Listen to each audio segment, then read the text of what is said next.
Welcome back to CrossTalk, the pod where we tackle crucial and sometimes controversial topics young adults are asking about, and also try to bridge the generational gap by bringing in peoples of all ages and stages to share their wisdom. We have officially made it to Season 2, which is a huge milestone since we didn't have many hopes going into this. Season 2 will bring a whole new topic of conversation to the pod, as well as some new voices, and hopefully, if all goes well, touch wood, a jingle to intro us in. If there isn't a jingle, everyone should hop onto Insta and tag @Maree and tell him he's slacking. Our topic for this season will be all about the things that seldom get spoken about loud and proud in church communities. So, without further ado, we give you the Hush series. With us today, we have Hannah McLean. Hannah is she's a elder at Fountain Vineyard. She is a PK. She's a mom of 2 crazies, a wife, and she has really cool mom style. She's very creative, and she likes to occasionally paint murals that has become more occasional than not occasionally.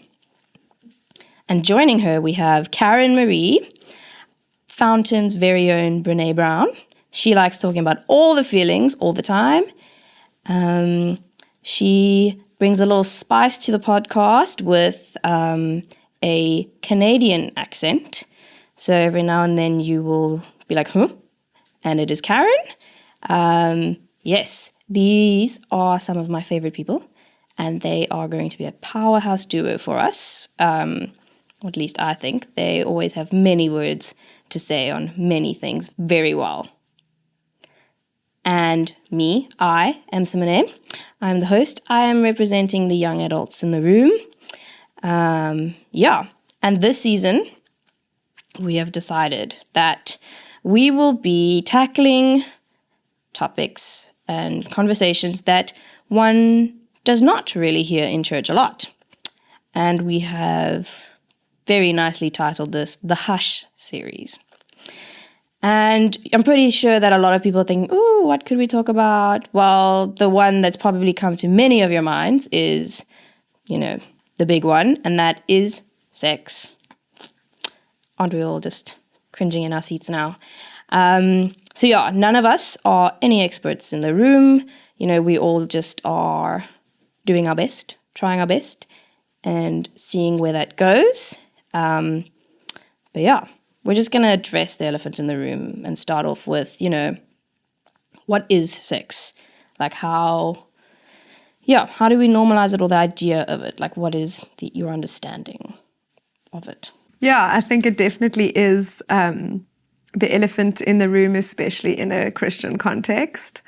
I think it's something that is not spoken about a lot, or if it is spoken about, it's often sort of in just a negative shaming context of when you've stuffed up or when you've done it wrong, then suddenly we'll talk about it. But even then, it's with that lens of it just being okay, let's fix this. You've stuffed up. Let's look at how we're going to fix this thing now, repentance and all of that, rather than maybe speaking about it openly and honestly from the beginning. And so that we can actually understand where we land, what we believe about sex, when we think we should be having sex, with who, how that's supposed to work, both as humans and more specifically as Christians. I think there's definitely a conversation to be had around this.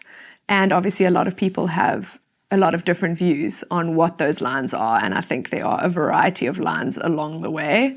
And maybe we'll get into some of the more nitty-gritty of that today. Yeah, I think just to say that, God created sex, and everything that God created was good. And I think for a lot of young people that are stepping into and understanding their developing sexuality, there's so much around it that has been either hush-hush or seen as something that they need to reject or control, that it just brings a lot of confusion. And so what was created to be natural and special in a form of of intimate expression becomes shrouded in secrecy and shame and shadows. And so I think it would be, it's really important that as the church, that we shed light on it so that it's not considered dirty, evil, bad, wrong, or shameful, but we can actually reclaim what God created to be good and exercise it in a responsible and healthy way. And both of you are mothers in fairly different ages. You know, Karen's been there, done that almost, and Hannah's getting there, doing that. Starting out, yeah. So how would you go about, like, teaching your children that this is normal? Like what we're saying, like that it's not hush, hush, secret, secret. Like how would you kind of build that like healthy understanding and that more like your biblically based idea of what sex is as they're growing and developing? I think it's a really great question, and it's something that I think about often because I'm obviously starting out on the parenting journey. My kids are younger. But if I look at my generation and I speak to my friends about it, I think we were still the generation where sex was not something spoken about. So you maybe had one sex talk with your parents once where they sort of gave you the brief overview, and then it was back into secrets and, you know, everything else you learned in our days from a magazine or from a friend, or, you know, it was all still very much under wraps. And I think that's not the case anymore in society. Sex is very normalized. And so there's a lot more information out there. And obviously as Christian parents, it's finding that line between the fact that you know they're going to find out everything and probably way sooner than you realize. But then also finding ways to incorporate, okay, this is what the world is going to tell you if we separate it like that. I don't like using that word, but okay, this is what you're going to learn out there. But in our family or in our belief system, this is what we think. Yeah. And so it's finding a way to keep those conversations open, to educate them so that they rather learn about sex from you and learn it accurately, because I think there might be information out there, but it doesn't mean it's all accurate. What your friend teaches you on the playground isn't necessarily always all of the truth, because they also learned it from somewhere else. And I think there can be some very funny broken telephone versions of sexuality like that. But I think then in, we talk about hush. I think so much of this stuff, it doesn't need to be a big deal if you're in open dialogue from the beginning. If it's never a big deal to talk about it, if it's just actually normal, and as we grow and as we develop, we will have conversations age appropriately as we go, and then this is not a big deal, and it's something we can always talk about and workshop, and like we're trying to do today in this podcast, find ways of getting the answers we need, finding out what's okay, you believe that, but I believe this, because it is also a personal thing. I can't put my faith onto anybody else, but also trying to educate along the way. So I think, Karen can speak more from having come further down that road with kids that are finishing school already. But I would say, I think so much of it is just in normalizing and being open in these conversations. Yeah, I would agree. I think, from small age, normalizing the fact that talk about bodies, for example. And, I think that for myself, I don't think I necessarily got it right. It's also difficult having had 3 sons. You kind of think, well, dads chat to the boys, girls chat to, their daughters. And to an extent, I've tried to chat to my boys about it from the perspective of a girl. This is what it was like when I wasn't treated well. This is what it's like when I was treated well. Talking about things like consent, talking about the impact in the way that sex or even just what intimacy looks like for a woman compared to a man, maybe stereotypically, or even just through lived experience. So to try to normalize that, I think if I could have a do-over, I would probably have tried to be a little bit more I think you think you've done enough, but then in hindsight, you're like, maybe I could have or should have dug a little bit deeper past the discomfort. It's the discomfort factor, because if you didn't have a great experience of getting the sex talk growing up, you don't necessarily have the tools to do it well with the kids that you're raising. So just to put it in context, I remember painting my bedroom with my dad, who then decided this will be a great time to give the sex talk. So I got it from my dad, and it was super awkward. And then in youth, he was, also involved in the youth at that stage. So when the youth got the sex talk, guess what? There was dad again going, the game about the boundaries, like how far is too far? So, if you think it's okay, then you go to this side of the room. And if you think it's not, you stay on this side of the room. Well, I'm going to just sit down here because dad's watching. So, I think my own experience was so awkward and uncomfortable and embarrassing that I hadn't necessarily learned how to not feel embarrassed. I think it's only later in my own life, for myself personally, I was able to engage with and get curious about and want to talk about sex, because again, it wasn't something that was modeled even going into the early years of my marriage. You get married and no one talks about it. So I had kids when I was 5. At 22, I'm a mom, and I still can't even talk about sex with people. So then I didn't know how to talk about it with my kids. So I think the more we can get comfortable about the fact that this is part of our lives, it will naturally make it easier to engage with our kids at younger ages. Yeah, I think just thinking on my own experiences and stuff is I had a single mom, and she was definitely not going to be the one to give us the talk. To twins, you can just imagine your 2 kids in the room with you at the same time. It's obviously never going to go the way you think it does. So I think she just, decided not to. And then obviously from that aspect, you start learning things through, like you said, your friends or the way society has painted it, because it's everywhere. It's it's in magazines, it's in movies, in series. Everywhere you go, you will probably be exposed to it to a degree. And I think that brings me to the next question of how do you know what is the right picture of it, and how do you know what is the wrong one? There are obviously, you were talking about your experience with your dad and the boundaries, which one is too far and what is not too far? How do you get to a point where you kind of know for yourself, where do you go to find this info if you can't go to mom and dad?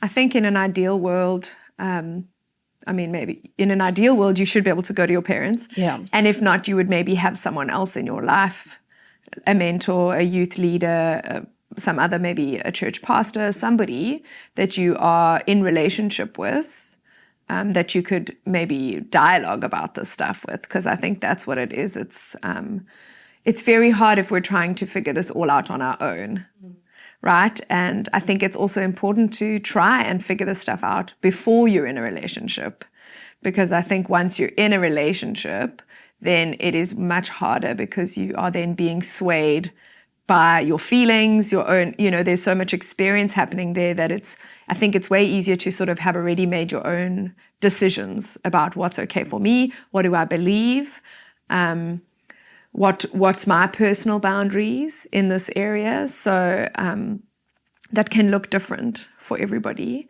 but what is that for me? And therefore, when I enter a relationship, I can actually have that conversation almost up front and say, look, I'm a Christian, this is what I believe. So if I'm going to be dating you, this is as far as I'm going. Until I'm married to you, this is my line, right?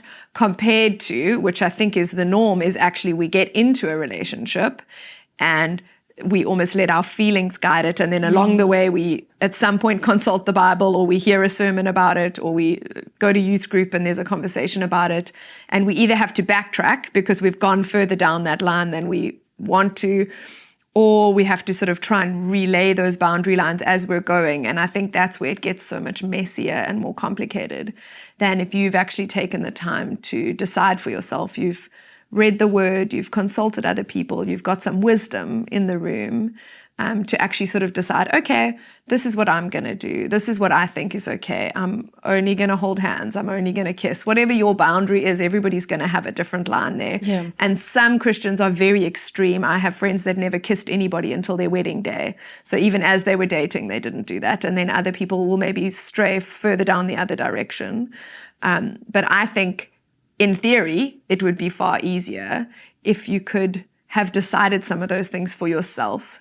And then that is something that you can actually enter into a relationship and be upfront about it. It requires vulnerability and authenticity to be able to say that to someone that you're wanting to date or that you've got a crush on or whatever the case is. That's a hard conversation, but we shouldn't be dating someone if we can't have hard conversations with them. So it's like one of those, you know, like, are we doing this thing? Are we in a real relationship where we actually want to respect each other and honor each other? And what does that look like for you? What does that look like for me? Cool, this is going to be our line, right? And I think that's sometimes simpler than sort of just we go down the slippery slope and before we know it, we're somewhere that we're now trying to madly scramble back up the hill from, which I think is where things really get even harder and more complicated.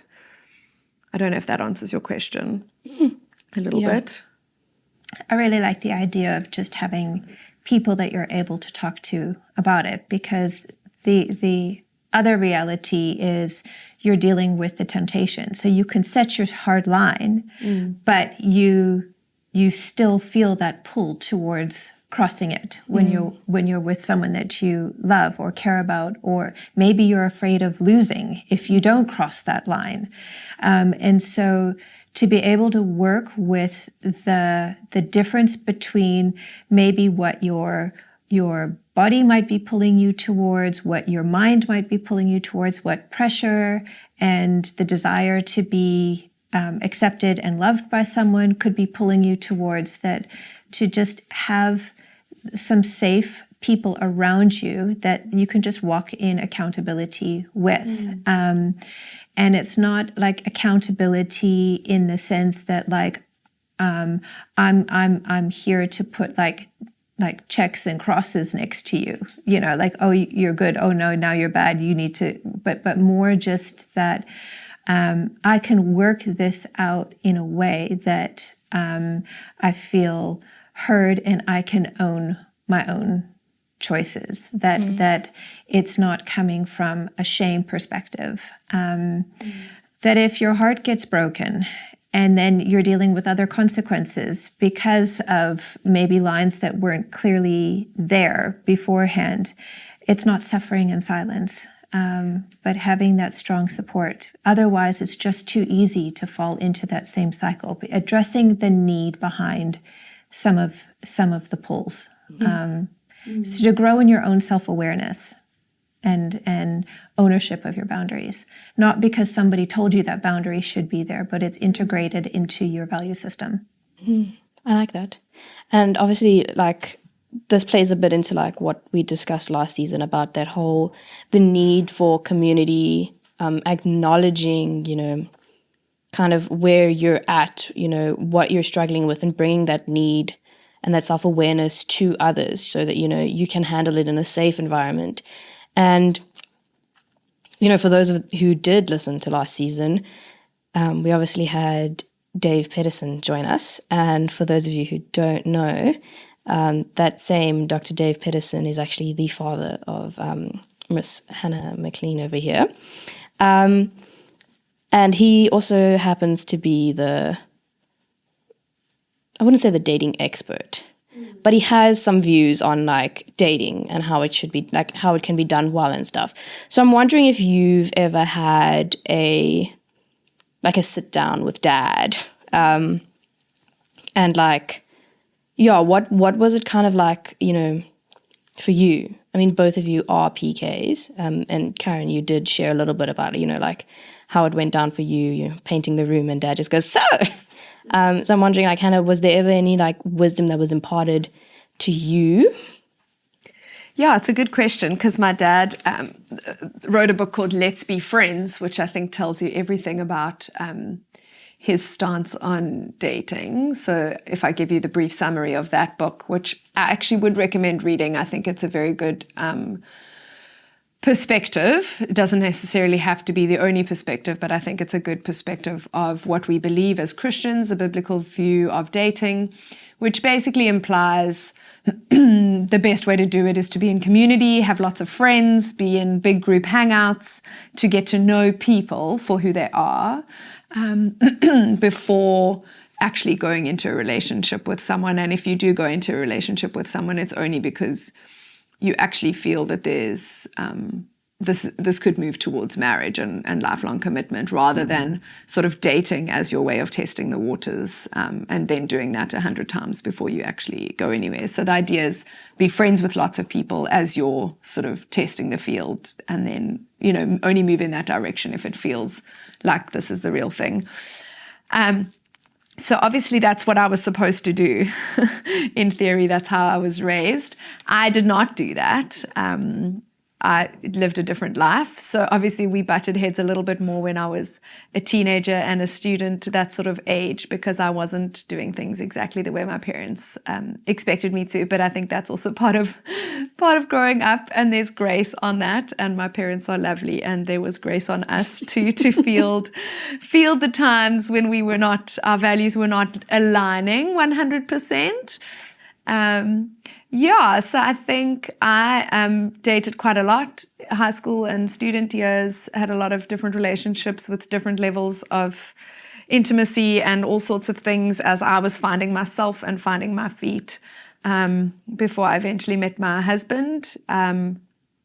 And even then, obviously didn't know that he was going to be my husband from the beginning. That took us a while to land there, which I think is also super normal. And so that's why I say Let's Be Friends is a great piece of the puzzle. Mm-hmm. But I am very aware that that's not necessarily how our stories always play out. And I think even for my dad, he would give this as a great option, a great roadmap, but there's also an understanding that life doesn't always pan out like that. Yeah. And so there can be a lot of different ways that this story can play out, and there's grace on that. Yeah. So even though I did not just only date one person and marry that person and live this perfect life, there's still grace on me. That doesn't mean my story is over, right? Yeah. So God doesn't leave you then because he's like, oh, you messed up, you didn't do this the right way. I think, there's a lot of ways we can work this stuff out. Yeah.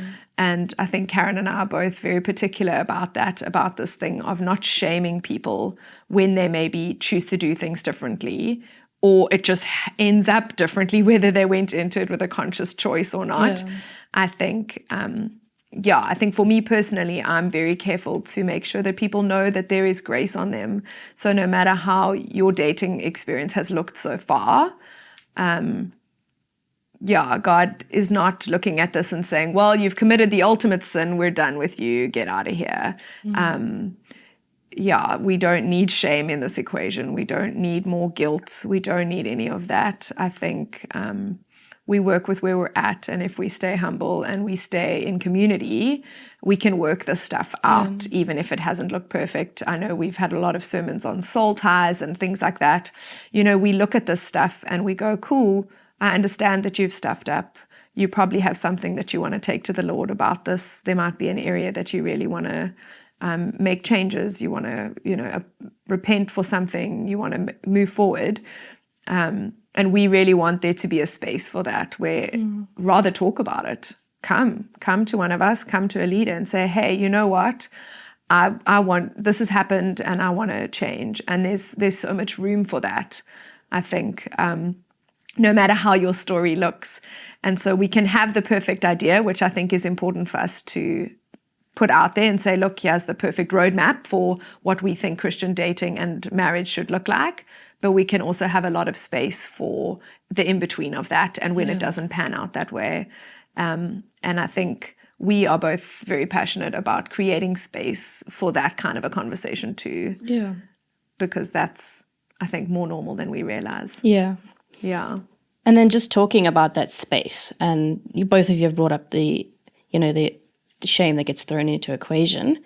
Like, how do you encourage someone to actually like walk into that freedom? Because obviously it's a choice that we make, going to someone and saying, I have thoroughly stuffed up and I don't know what to do.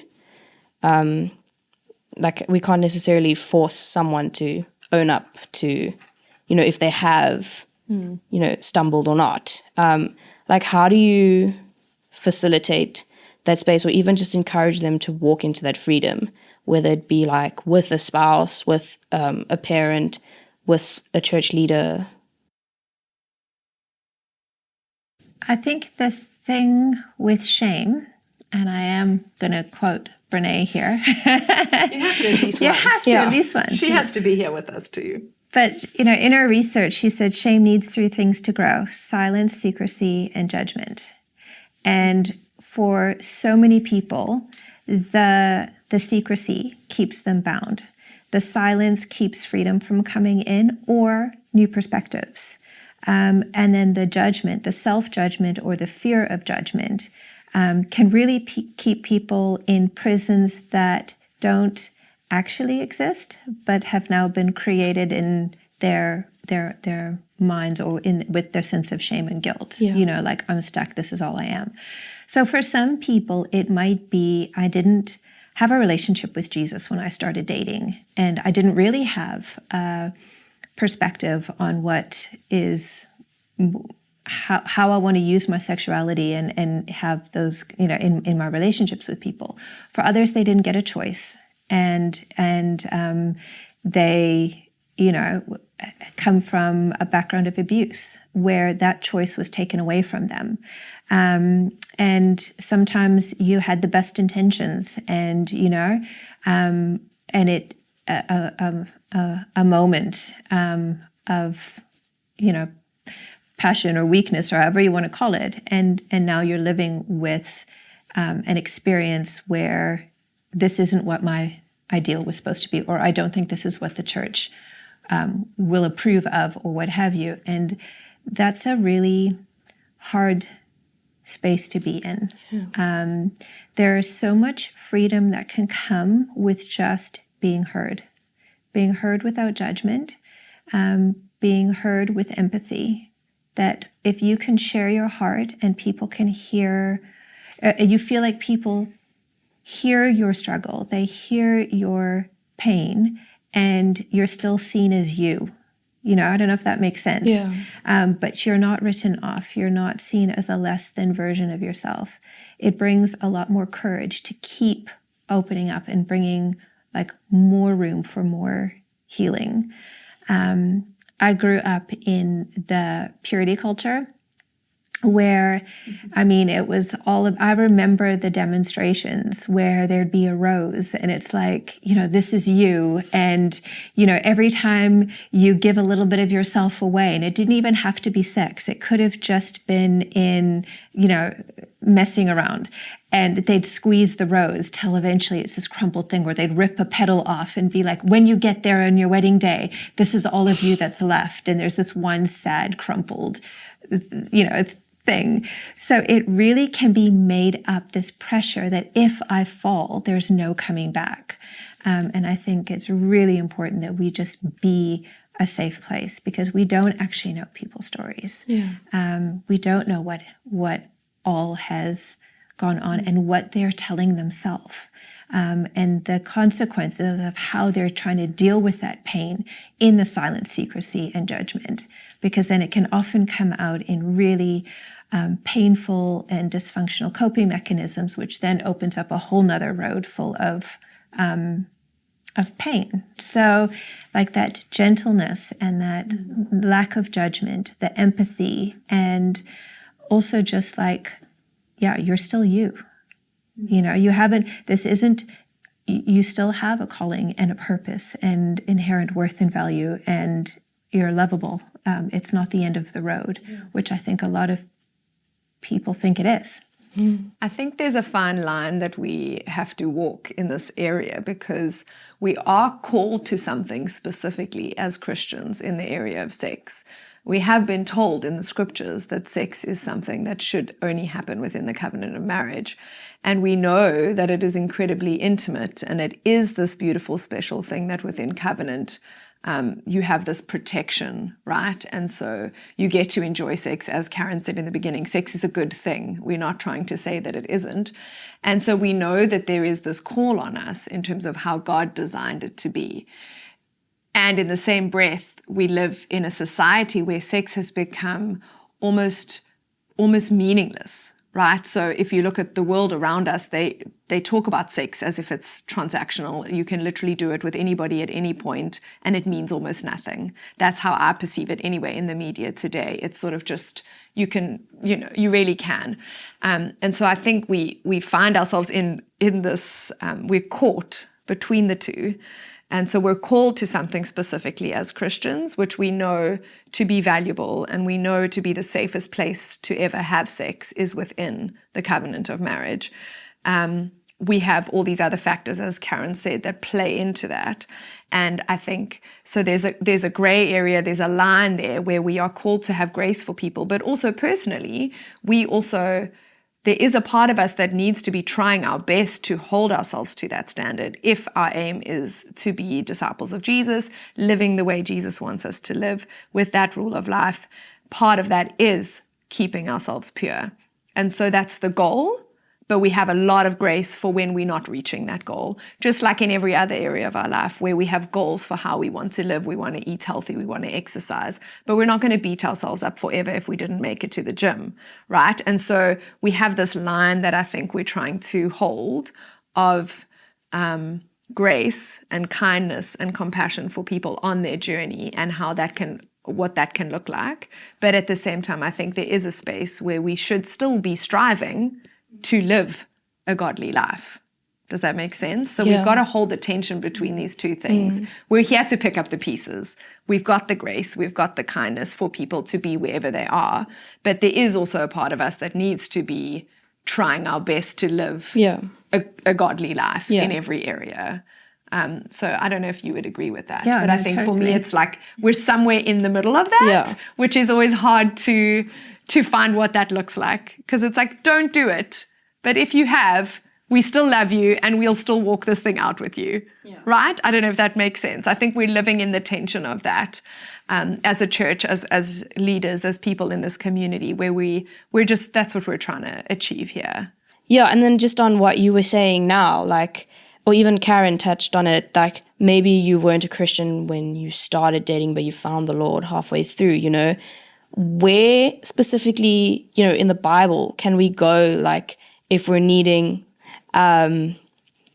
just like that, like, base, that, like, this is the base model of, like, what, sex is, what it was created for, and then obviously we build on that in community. So, like, where do we go, and then how do we go from there to, like, discover our own lines, like you mentioned earlier.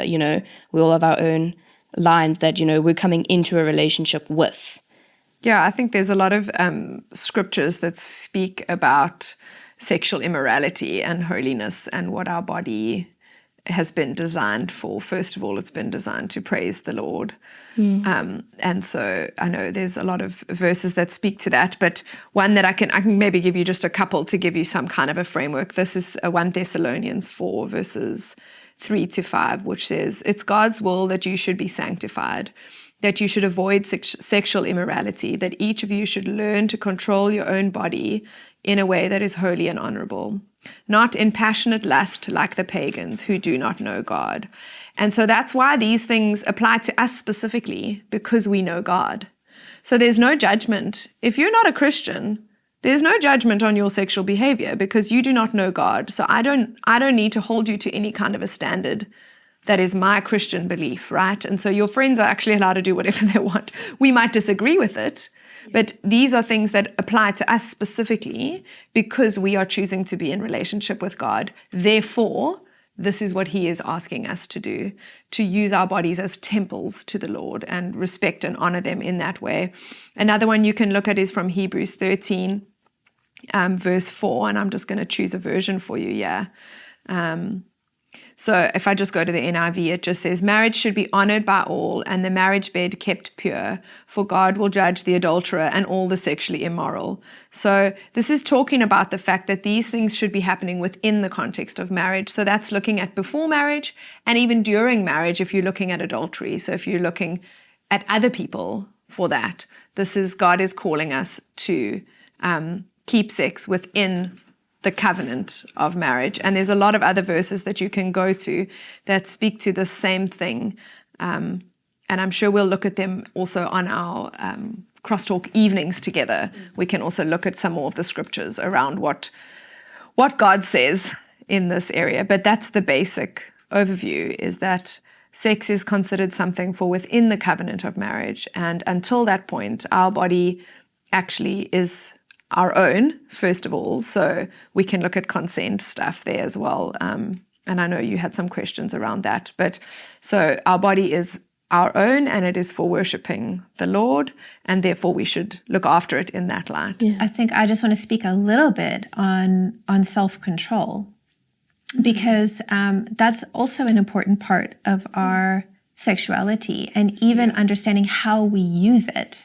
I might be walking in the shop and I see a really nice looking donut. And okay, donuts aren't good for me, but anyways, it's the first thing that popped in my head. But I can go and take that donut and eat it, but it's not good for my body, so I'm going to have a reaction to it. Or I can look at it and go, I see that donut over there, but I'm actually I'm not going to have it. I'm going to wait. And then I'm spared the consequences of what happens if I eat the donut that I shouldn't have. In the same breath, I can't go and take it and not pay for it if I haven't got money. Because, shoplifting is not good. But even with our mouth, we have to use self-control. If we said everything that we thought people wouldn't want to be around us, that the self-control factor is an important part of managing ourselves, but also demonstrating love and being safe to the people around us. I remember when I was a teenager, that passage in 1 Corinthians about love, chapter 13. And if I wanted to know if someone was like a potential, boyfriend or whatever, I mean, it sounds really cheesy, but I used to take that section about like love is patient, love is kind, and does not boast, does not envy. Yeah, it does not demand its own way. And I would put that guy's name there. Ooh. As so not even, I know sometimes as a test. Yeah. I know sometimes they say put your, to test if you're being loving, but I would put that person's name there. Are they demanding their own way? Are they pushing me? Are they not respecting my boundaries and asking me to relinquish my self-control and my boundaries in order to please them? And because I want to be loved, I'm letting those things slip. And so, yeah, it sounds cheesy, but that was one of my litmus tests when I was in relationships of like, is this person demonstrating love towards me? Because ultimately, I see sex as a form of communication, a form of intimacy, and an expression of love. And so how I use it within marriage, it's not a weapon, it's loving. And so the self-control factor and how if you see it as something that you are, that is connecting you to another person, that is impacting how that person feels treated, it puts a weight on it. It's not just about you. Yeah, so just coming back to consent and consent culture. Obviously, just as a summary, we know that it's, reserved outside of marriage. It's like you're saying yes to or no to whatever. But like my question was, is it only reserved for outside of marriage? And you can obviously go further into it if you'd like, but that was kind of the one thing that I was, thinking about was like people all know about consent outside of marriage, but what kind of role does it play, inside? I mean, Karen, you were even mentioning like, when you got married, like for the first few years, you didn't even know much about being, married. Because like it's not really, you do the course, you do your marriage prep, but what then? So you're talking about consent specifically in that context, like consent culture. I think we start with talking about what that is and what consent looks like. And so for me, it starts parenting small kids by teaching them about their body and how it is theirs. It's not mine, even as their mother. You don't have to hug a stranger if you don't want to. You don't have to, but in the same way, you don't have to do those things. You also have to respect my body. So obviously I have boisterous children. And so if they are jumping on me or grabbing on me or anything like that, I then say to them, this is my body and you are hurting me. And if you carry on, I'm going to have to move my body away so that I feel safe. And so we're starting there when it comes to teaching that each person's body is their own and we have to get consent before we do anything to it, right? So we have to say, hey, mom, can I jump on your back? And later on in life, we say, hey, can I give you a hug? Right? So these are small examples and they might feel like nothing, but we don't know the other person. And maybe a hug doesn't feel safe for them. And so we're actually practicing this idea of respecting people and understanding that we don't know their whole story. We don't know what they've been through. Maybe they were assaulted and they actually feel incredibly unsafe when someone comes and tries to hug them without them feeling ready for that. Or maybe they've just had a hard week and they need some personal space. And so we start by teaching these in small ways to explain that each person's body is their own and they're the only one that get to give consent for anything to happen with their body, whether that's with another person or to themselves, right? And so that then leads us when we're dating to already be in that mindset of saying like, hey, what do you feel okay with? What do you give me consent to do with you? And so that's what we're talking about when we're talking about consent culture, is just this idea of what are they okay with and the respect and the boundaries of that and how much more freedom you have in a relationship when you can give somebody that consent and you can ask for it. And so I think it does lead into marriage as well, maybe in different contexts. But I think even within marriage, my body is still also just mine. So as much as I'm married to Shane and we are in covenant together, it's still my body. And I'm actually still allowed to say, you know what, I am so incredibly touched out today. Please, can you just not even hug me right now? I have small children and they've been on me the whole day. And we have a marriage where he can then respect that. Even though as my husband, he may have a right to me if we say that, he can still respect me enough to say, okay, cool, she actually doesn't give me consent right now. She needs a moment. It's still her body. As much as it's mine in covenant, it's not. It's still, we each have our own say here. And so I think it goes across the board. It's learning to respect each other enough that it doesn't have to be a whole big awkward thing, but we get to say what we're okay with and what we're not okay with. And that's allowed to change. So it can just be for today, or it can be across the board, hey, I actually never feel safe with this. And so please don't do this. And saying that to your friends, not just to a romantic partner, even being able to say that in friendship.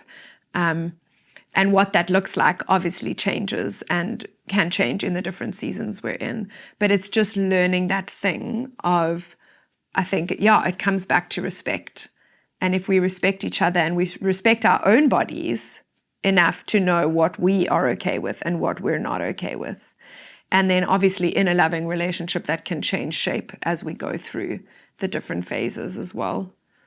Yeah, I think, respect doesn't come to an end once the ring is on the finger. In fact, respect should be ongoingly growing. And I think, when it comes to things like consent, it goes hand in hand with communication. Sometimes you don't know what it is that you like or don't like to give consent to till you're in that moment. So, I just think of how many young Christian couples that I know that worked so hard to say no, no, no, no, no, all through their dating experiences, because whether it was a case of they were making a conscious choice to keep themselves pure, or because of the fear of, I don't want to blow it, but there was this conscious choice to hold back. Now they get married, they get a ring, so now they have the green light to go ahead and enjoy sex, but they've been so conditioned in no that it feels really hard and awkward and maybe sinful or uncomfortable to say yes, or they haven't yet figured out, how does my body work? How does my body respond? And so maybe you get your education from from TV, watching a series, and you think, oh, this is how you touch your partner, but your partner doesn't like that, and it's not nice. So learning how to communicate is so important. Otherwise, people don't know what's okay and what's not okay until it is expressed and communicated. And so we can say, no, I don't want to tonight. But when you gently communicate and explain, because I've had children crawling all over me all day long and I'm just exhausted and I don't feel like I'm feeling overloaded and I just can't deal with any more physical touch. It's not you, but your partner, depending on their wounding or their experiences, could receive it as such a rejection and feel shut down and hurt and confused and angry and like, why don't you want me to hug you? Maybe you have a partner who has been through sexual abuse, and so they're having to learn to trust their body. Because today it might be okay to playfully, pinch your partner on the bottom, but tomorrow it's not okay. Because depending on where they are in their journey, it could fluctuate. So it can bring a lot of confusion. And so learning to be able to talk about what's okay, what's not okay, what you like, what you don't like, talk about sex with each other is a really important skill to learn and develop, which we don't always know we need to have. And so a lot of couples really struggle to ever talk to each other about sex. They can say yes or no, but they can't communicate what's behind it. And that's where a lot of frustration and anger and misunderstanding and relational breakdown happens. I'm going to be honest. Most of the time you were talking, I had that song going through my head. Let's talk about sex. That's all I had going. Yes. That's all that was running through my head. I love that you know that song, though, because I thought we were too old. I'm Pitch glad Perfect. that this... Oh, there we go. I was wondering why this generation still knows that song. Let's talk about sex, Yes. baby. Yeah. Yeah. That's all that was going through my head. But in saying that, obviously, I was still listening and present, very much so. I mean, obviously. Yes, obviously. And I think you touched a little bit on it, but maybe we can go into a little bit deeper into it. But that's the mental and emotional kind of toll that sex plays on a person, whether in or out of marriage, because, it does. And our feelings expert is nodding very intensely at us. So just to make sure I understand, how does it? Yeah. I think, vulnerability moment, just as someone who has gone through sexual abuse myself, it can be really confusing. It can be, that this thing that's supposed to be beautiful and amazing and natural was twisted and suddenly not natural. And so there can be big feelings. There's trauma responses that happen that override your thinking, override your logic, override your sense of safety, which then push up huge feelings. And so again, that having those safe places where you can work the stuff out, because you're not always going to be able to process effectively and appropriately with your partner, because sometimes it can be your partner that is actually triggering you. And it's like I had to remind myself, this is my husband. He is safe. He is not abusing me. He is not hurting me, but my body didn't always know the difference. And so then there'd be these big feelings and this panic going on. So having to work that out in therapy, work that out through reading and understanding. This is what happens in the, with someone who's been through abuse, for example, or understanding like what happens when you go into a shame spiral, because maybe, it's pushing something up. And just having places, having the safety to be able to communicate with your partner, but also having places where you can unpack and process outside is really important. I don't know if that's answering your question. Yeah. It can take a long time, and that can be hard. And so it requires a lot of compassion and patience and understanding on behalf of a partner. And so even for the partner to have places and spaces to be able to process as well. And, to learn to identify your feelings. Most of us don't have names for our emotions. The average person can name 4 emotions. So if you're feeling uncomfortable, if you're feeling stuff strongly, to try and grow and get emotional language, because that also increases your understanding of your world and your experiences if you can find language to put to the feeling, because then you can work with it. Otherwise, it can just become a barrier between you, and that part of your marriage, that part of your life kind of gets pushed down more and more and more till it becomes this like big like canyon between you, which can also really wreak havoc on a marriage when the big feelings get in the way of healthy intimacy, that the partners begin to shut down on each other. And it can definitely open the door. If you've got a vulnerable partner who's feeling like they're not being tended to because one of them is too uncomfortable with their feelings, it can open the door to infidelity and all sorts of other things, because there's processing and work and communication and things and disconnect that need to be worked on in order to bring you closer together. So it's a journey. I think there's this misconception that sex is just going to be easy when you get married, and it's relationships are ongoing work, and so is your sexual relationship with your husband and wife. Yeah. And I think just to bring it to a very practical perspective before, I think we're close to wrapping up, but if I look at it from way before marriage, if we're looking at dating, so maybe in your teens or your early student, young adult years, if we look at it practically, sex is also something that can lead to a lot of different consequences and things. Babies are made, right? We understand the birds and bees. I'm not giving that talk today, but so babies are made. Sexually transmitted infections exist, and so I think if you are in a relationship where you don't feel like you can have real honest conversations about boundaries or real honest conversations about sexual things in relationship, you definitely are in a relationship that doesn't have the maturity to be having sex.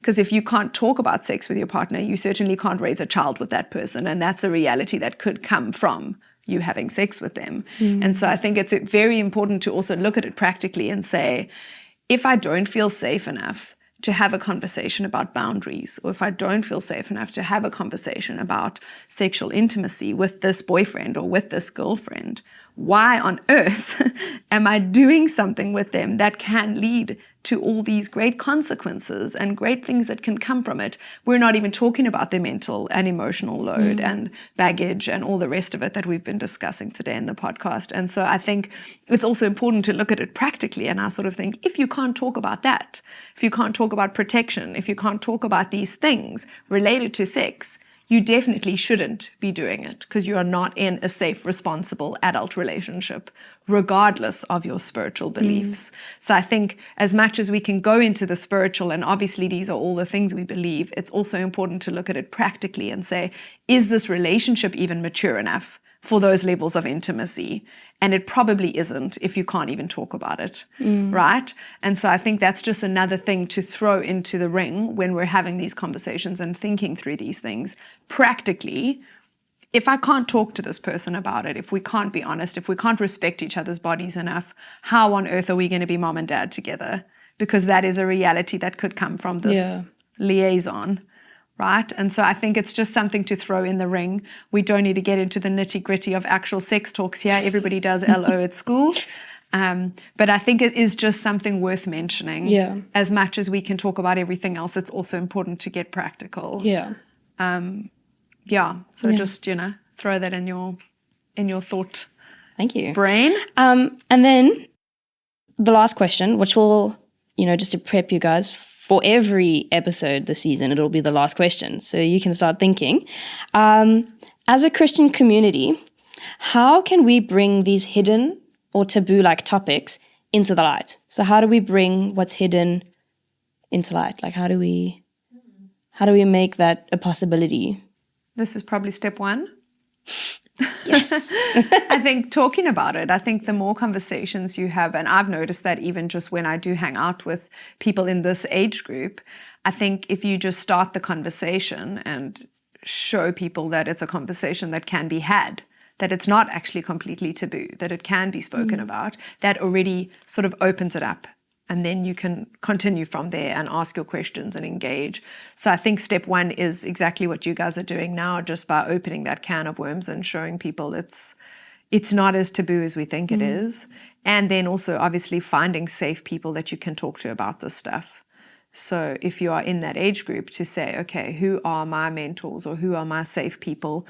Sometimes it's your parents, sometimes it's a leader at church, so, generally it's someone maybe older or wiser, or at least one of the above categories, to say, hey guys, we actually so willing to talk about this stuff. It's not hush, it's actually open, and we just have to be able to remove the shame from it enough for people to feel like there are places where we can talk about these things, and there are people that are approachable who are not afraid to talk about it. And then from there, hopefully we start to shift the culture. And I think eventually, enough of this, you do start to shift it into a space where we have more authenticity and vulnerability and honesty. And then we can talk about a lot of things. I think every good preacher needs to use alliteration in their points. So I think Dave will be proud. Yeah. But I've got 3 C's. Bring it. I've got 3 C's for you. And the first one is courage. It takes courage to bring this stuff out of the dark into the light, because there's a degree of risk. You don't always know how it's going to be received. So it takes somebody being brave to ask the question. Like, it's amazing when you get into those situations and that you've got that one brave person and everyone gets behind them going, yes, okay. And then it opens the door to make it easy and more natural and more normal. The other one is curiosity, because that keeps you out of judgment. And so if you can get curious about some of these questions rather than just trying to be right and certain, then it gives more space for people to actually be able to hear each other and to share different perspectives, because not everybody is necessarily going to be in the same place about it. And I think we need to hold space to listen and get curious and understand what are behind some of the questions. And then the third one is compassion. So again, not to let certainty or the need to be right or to, shut down the ability to be kind and to be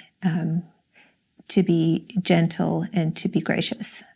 Because again, that creates the safety. Mm-hmm. So when people don't feel safe, they stay silent. And we don't want that culture. Yeah. It hasn't served well. So, just to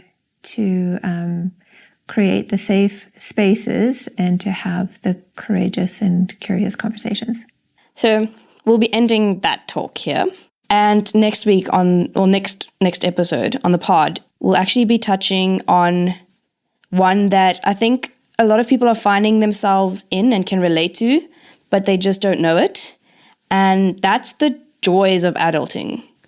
And I'm being sarcastic in saying the joys, okay? It really sucks. I've just begun. But yeah, with that, we will see you guys on the next episode next time on the pod.